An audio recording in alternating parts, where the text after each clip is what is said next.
لم يخلف الرئيس الأمريكي الجديد دونالد ترامب وعده لناخبيه بتقييد الهجرة إلى الولايات المتحدة الأمريكية وتشديد شروطها ومنع دخول البلاد على رعايا دول بعينها وعلى المسلمين بشكل خاص.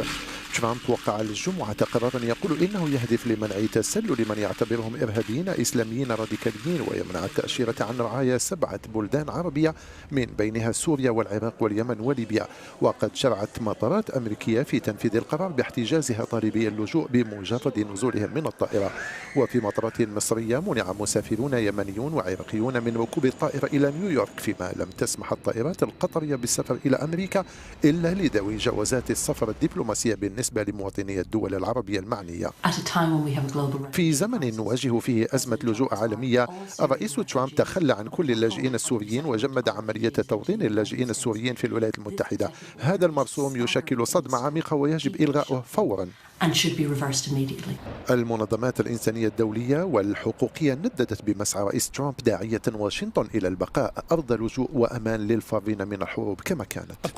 بطبيعة الحال القرار سيؤثر على عملية توطين الأشخاص الذين تم تصنيفهم منذ فترة بأنهم في خطر، لكنها فرصة لتكثف دول أخرى جهودها إزاء اللاجئين وتتقدم خطوة إلى الأمام وبنفس مقدار الكرم الأمريكي خلال العقود الأخيرة بدلا من الاكتفاء بالانتقادات.